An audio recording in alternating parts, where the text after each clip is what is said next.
Miss Lilo Einstein.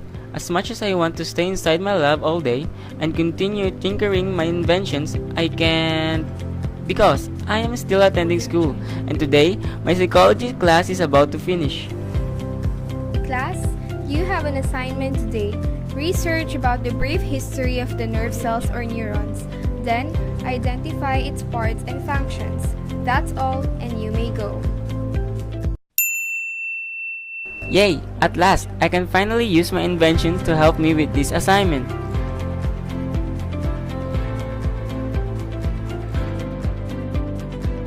Oh, I'm so excited to use this time machine.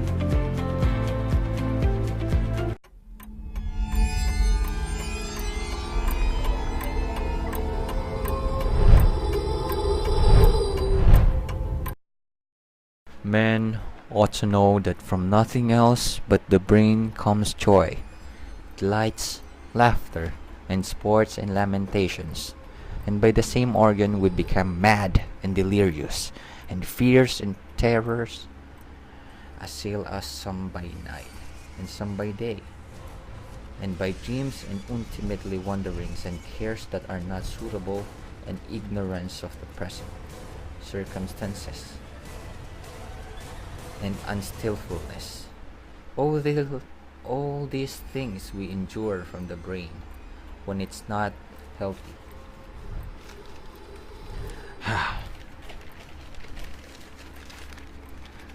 There, it's almost done. Wait, who are you? What are you doing here? Why are you wearing some weird garb? It's kind of a hard to explain, sir. Anyway, why you seem to be writing so much?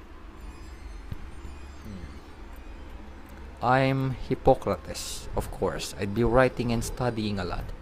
That's my belief, young man.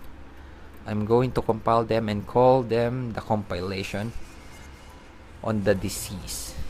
Be sure to check it out. Tell me when it's done. Then tell me what you think. Now get going. I have more writings to finish. Humans are more rational than the large beast because, among other reasons, they have a large brain to cool their hot-bloodedness. So that's Aristotle.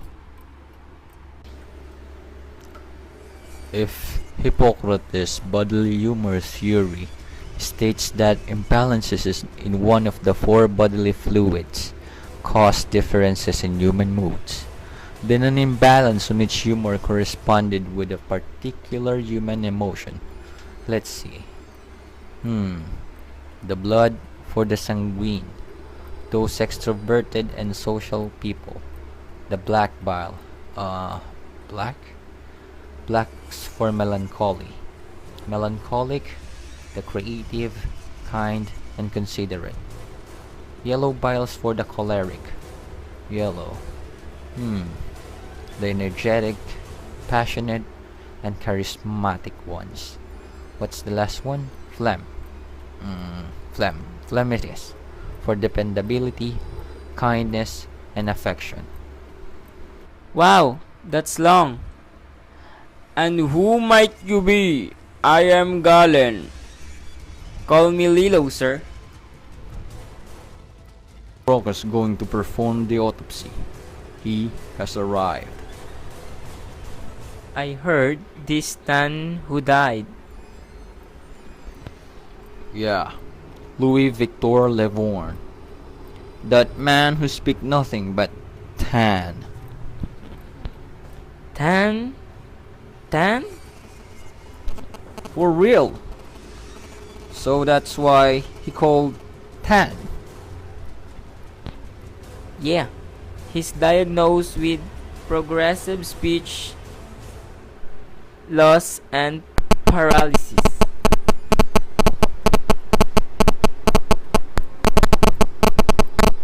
As I predicted, there's a lesion on the frontal lobe of the left hemisphere.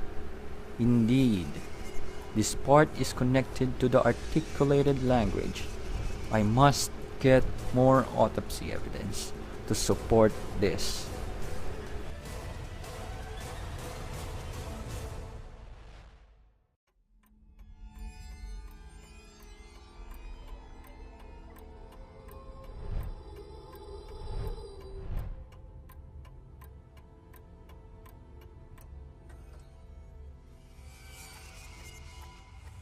You see, we also made an experiment.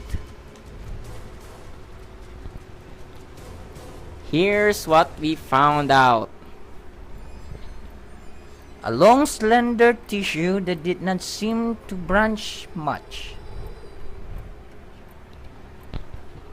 And a cluster shorter branching fibers. Parts of the nerve cell. Coach talks, Matt. Excuse me. Oh, can't you see I'm conducting an experiment? Now I have to repeat it again. I am sorry. I just want to know your name and what you are exactly doing. Herman Ebbinghaus. Now more aside and let me continue with my experiment. What are you exactly doing, sir? I said no talking. Never mind, I'll explain. So you'll stop asking. First, I wrote some nonsense syllables on my notebook. Then, I set a metronome to certain speed. I'll read the syllables on the notebook out loud. And lastly, I try to recall them at the end of the procedure. What exactly is he doing this for?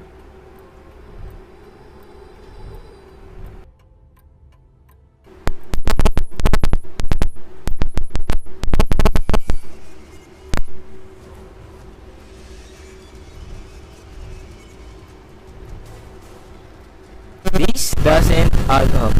Mr. Bolt's suspicion is wrong. The longer slender cables emerging from the cell bodies did not fuse into one mesh. They have distinct physical structures.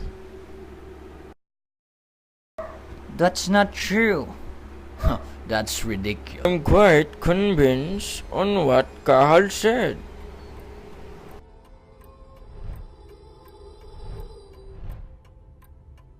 So I added up their findings. This will be called the neuron doctrine. The nervous system is made up of discrete cells. These discrete cells will be called neurons.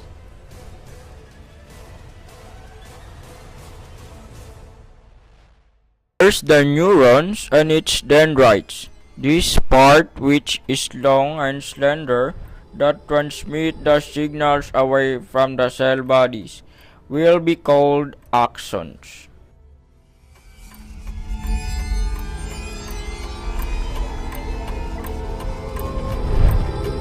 Let's see. Right, number 2, neurons. Can use Google to search it up, but Google is so mainstream. I'm going to see it myself. Using my shrinking suit, I'm going to shrink into microscopic size and meet that neuron. Let me see that tiny brain of yours.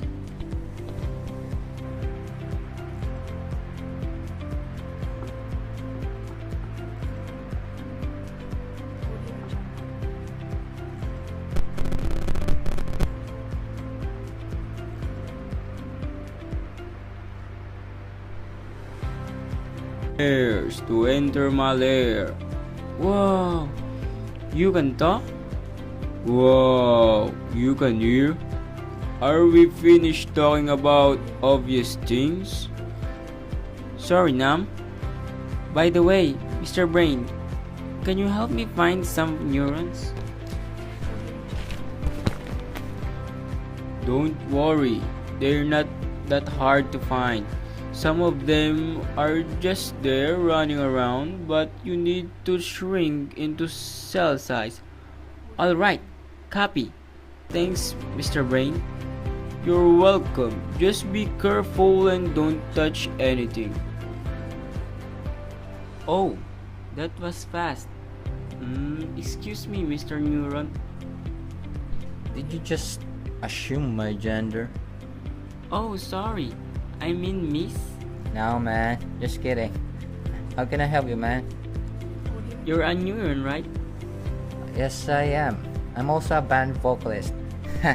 Just kidding, I'm a man. Ha ha. Man, he's weird. Can you tell me about yourself, Mr. Neuron?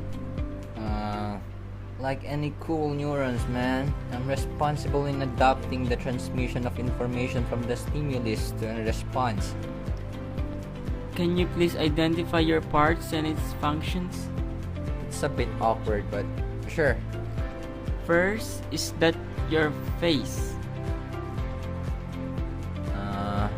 Nope. That's my body, man. Huh? But I'm a microscopic cell, man. Don't expect me to have a face. oh yeah, sorry. So what was that for anyway? Well, this is my cell body, man. My nucleus container. What's a nucleus? Nucleus provides the energy for transmitting signals, man. Why are you playing with this tail? Now, man, first, that is not my tail. That's what you call axon. That long single fiber. It carries away the stimulus my cell body sends. And second, he is definitely not playing with it. I'm passing some signals to him through his dendrites.